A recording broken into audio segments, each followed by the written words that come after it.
பேசலாம். அதிமுகவிலிருந்து திரு முருகுமாறன் இணைந்திருக்கிறார். வணக்கம் சார். இப்போ திமுகவுக்கு கிடைக்க போவது 2.0 ஆட்சி அல்ல 0 தான் அப்படின்னு இபிஎஸ் விமர்சிக்கிறாரு. எந்த அடிப்படையில் இந்த விமர்சனத்தை முன்வைக்கிறார்?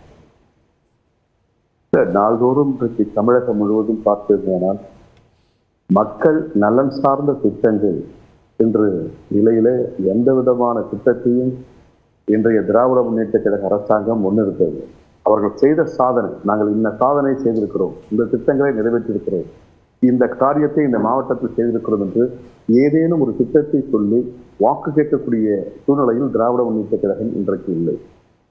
திராவிட முன்னேற்ற கழக ஆட்சியில் இன்றைக்கு கூட திருப்பரங்குன்றம் தொகுதியில தாமனத்தம் என்ற பகுதியில செந்தில் என்கின்ற இளைஞர் காலையிலே தன்னுடைய தேநீர் கடையை திறப்பதற்காக செல்கிறார். போதையில இருக்கக்கூடிய இருவர்களை சத்தம் போடாமல் செல்லுங்கள் என்று சொல்லிவிட்டு கடையை திறக்க முயற்சி செய்கிறார். போதை ஆசாமிகள் இருவரும் அவரை கழுத்தை அறுத்து கீழே வைத்து விடுகிறார். எந்த சண்டையும் இல்லை, எந்த பிரச்சனையும் இல்லை. எதன் காரணமாக? போதை. இன்றைக்கு 24 மணி நேரமும் தங்கு தடையின்றி டாஸ்மாக் மதுபான பாட்டில்கள் தமிழகம் முழுவதும் விற்பனை செய்யப்படுகின்றன. பெட்டாமைன் என்கின்ற போதைப் பொருட்கள் இன்றைக்கு சாக்லேட் வடிவங்களாக தமிழகம் முழுவதும் இருக்கின்றன. பெண்களுக்கு பாதுகாப்பு இல்லை. சார், நீங்க சொல்ற இந்த கருத்துக்கள் எல்லாமுமே பரப்புரை சார். நான் கேட்கறது வியூகம். நீங்க எந்த திட்டத்தை சொல்லி திமுக வாக்கு கேட்பாங்க அப்படின்னு அந்த கேள்வியை முன்வைக்கிறீங்க.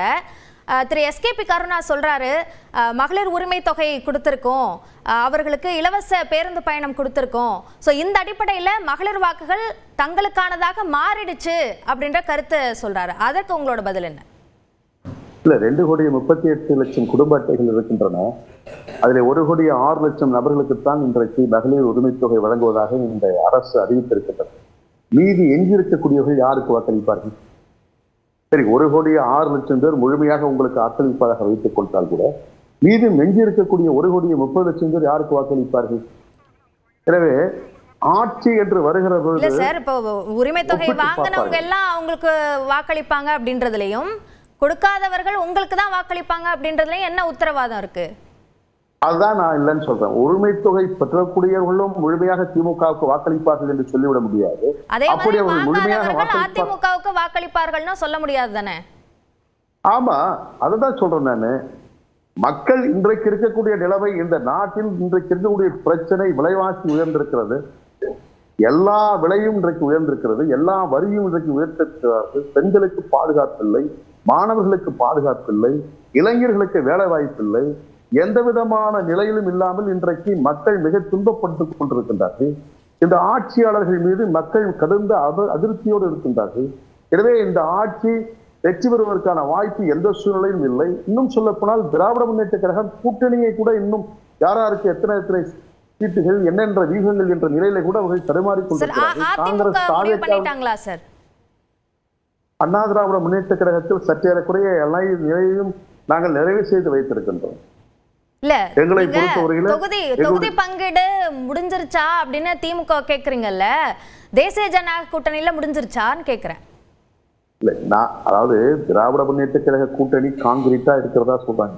இந்த கூட்டணி அப்படியே இருக்குன்னு சொல்றாங்கல்ல, இதுவரை அந்த கூட்டணி இன்னும் முழுமை பெறவில்லை என்பதற்கான ஒரு உதாரணமாக நான் சொல்கிறேன்.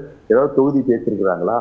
காங்கிரஸ் கூட இன்றைக்கு தாவேக்கா ஒரு பக்கம் துண்டு போட்டு வச்சிருக்கிறாங்க, மறுபக்கம் இந்த பக்கம் எங்களுக்கு அதிகாரம். பேச்சுவார்த்தைக்காக அமைக்கப்பட்ட ஐவர் குழு இன்னமும் திமுக கூட தான் கூட்டணி பேச்சுவார்த்தை நடத்திட்டு இருக்காங்க. தாவேக்கா கூட பேச்சுவார்த்தை நடத்தலையே சார். தாவேக்கா கூட இன்றைக்கு காங்கிரஸ் கட்சி தாவேக்கா கூட இணையலாமா என்ற ஒரு துண்டு போட்டு வைத்துக் கொண்டிருக்கிறார்கள், காத்துக் கொண்டிருக்கிறார்கள். திராவிட முன்னேற்ற கழகத்தை பதிலை எதிர்பார்த்தவர்கள் தயாராக இருக்கிறார்கள். அந்த கூட்டணி இன்றைக்கு முழுமையாக இருக்கிறது என்று நாம் சொல்லிவிட முடியாது. எங்களை பொறுத்தவரையிலே புரட்சி தமிழர் அருமையினர் எடப்பாடி அவர்கள் பாரத பிரதமர் அவர்களை அழைத்து இன்றைக்கு மதுராந்தகத்திலே கடந்த மாதம் 23ஆம் தேதி எங்கள் கூட்டணி கட்சி தலைவர்களை மேடையில ஏற்றி எங்களுடைய கொள்கைகளை நாட்டு மக்களிடத்தில் எடுத்துச் சொல்லி நாங்கள் இன்றைக்கு ஒரு வடிவம் பெற்றிருக்கிறோம்.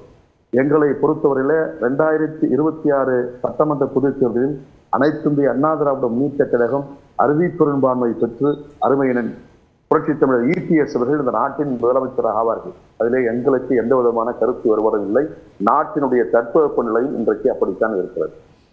இல்ல இப்ப அதிமுகவோட கூட்டணி முழுமை பெற்றிருக்கு அப்படின்னு சொல்றீங்க.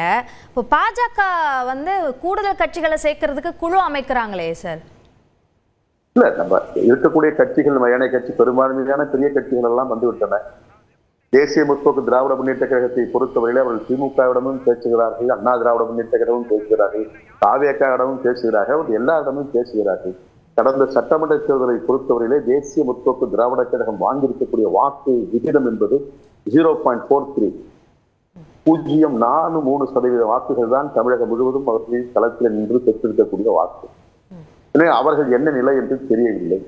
ஆனால் சற்றொப்ப நாங்கள் பார்க்கிற போது எங்களை பொறுத்தவரையிலே சிறிய கட்சிகள் அந்தந்த வட்டாரங்களில் அந்தந்த மாவட்டங்களில் இருக்கக்கூடிய கட்சிகள் எங்களோடு தோழமை கொண்டு இருக்கக்கூடிய உணர்வோடு பேசிக் கொண்டிருக்கிறார்கள். அதற்கு கூட்டணி அதிமுக அமைக்காம பாஜக அமைக்கிறாங்களே, அப்போ கூட்டணிக்கு யார் தலைமை என்ற கேள்வி வருது இல்ல? இல்ல அப்படி நீங்க நினைச்சுக்க வேண்டியதில்ல. கொழுக்கட்டை எந்த சட்டியில வெந்தா என்ன? கொழுக்கட்டை வேவுதா? நமக்கு கொழுக்கட்டை வேணும். அது மண் சட்டியில வெந்தா என்ன, பித்தளை சட்டியில வந்தா என்ன, இந்திய சட்டியில வந்தா? எங்களை பொறுத்தவரையிலே திராவிட முன்னேற்ற கழகம் இந்த நாட்டிலிருந்து அகற்றப்பட வேண்டும். இந்த ஆட்சி அகற்றப்பட வேண்டும். இரண்டு ஆட்சி விளக்கப்பட வேண்டும். மக்களுக்கு ஒளிமயமான எதிர்காலம் அமைக்கப்பட வேண்டும். தேசிய ஜனநாயக கூட்டணிக்கு தலைமை அதிமுக இல்ல, பாஜக அதிமுக ஆகிய கூட்டு தலைமை தான் இருக்கு அப்படின்னு சொல்றீங்க. தேசிய ஜனநாயக கூட்டணிக்கு அகில இந்திய அளவில் பாரதிய ஜனதா கட்சி தலைமை. தமிழகத்தை பொறுத்தவரையில புரட்சி தமிழர் அருமையுடன் எடப்பாடியார் தலைமை.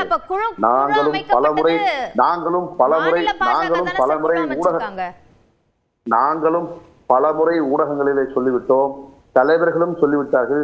இன்னும் ஏன் உங்களுக்கு அந்த சந்தேகம் எழுந்து கொண்டிருக்கிறது என்பது எனக்கு தெரியல. சொல்லும் போது சொல்றீங்க சார், செயல்ல திரும்ப திரும்ப கேள்வி எழுப்புற மாதிரி செயல்பாடுகள் இருக்கு. அப்ப திரும்ப அந்த கேள்வி பாரதிய ஜனதா கட்சி கூட அவங்க கூட்டணி கட்சிகளோடு பேசுவதற்கு குழு அமைத்திருக்காங்க என்று சொன்னால் அவர்களை சார்ந்து வரக்கூடிய கட்சிகளையும் அவர்கள் பேசி முடிவு செய்து இந்த கூட்டணிக்குள்ளே கொண்டு வருவார்கள். ஆனால் கூட்டணிக்கு தமிழகத்தை பொறுத்தவரையிலே முதலமைச்சர் வேட்பாளர், முதலமைச்சர் என்ற நிலைக்கு வரக்கூடியவர், இந்த கட்சிக்கு தலைமை தாங்கி இருக்கக்கூடியவர் அண்ணா திராவிட முன்னேற்ற கழகத்தினுடைய பொதுச் செயலாளர் புரட்சி தமிழர் அருமையுடன் எடப்பாடியார் தான். அதுல எந்த சந்தேகமும் வேண்டாம். ஓகே, சரி, ஓகே. ஒரு முக்கியமான புள்ளியை தொட்டிருக்கீங்க திருமதி லக்ஷ்மி.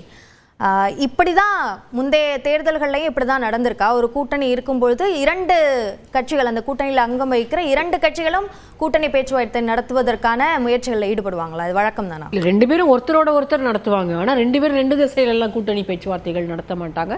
பாரதிய ஜனதா கட்சியினுடைய அறிவிப்பே இன்றைக்கு ரொம்ப வினோதமாக இருந்தது. கூட்டணி பேச்சுவார்த்தை நடத்துவதற்காக குழு அமைக்கப்பட்டிருக்கிறது அப்படின்னா அதிமுகவோடு கூட்டணி பேச்சுவார்த்தை நடத்துவதற்காகவா? ஏற்கனவே பாரதிய ஜனதா கட்சி அதிமுக கூட்டணியில தான் இருக்காங்க. தொகுதி பங்கீடு குறித்த பேச்சுவார்த்தை நடத்துவதற்காக அப்படின்னு கூட அதை புரிஞ்சுக்கலாம். அப்படி இருந்ததுன்னா அது வெல் அண்ட் குட், வெல்கம் பண்ணலாம் நம்ம.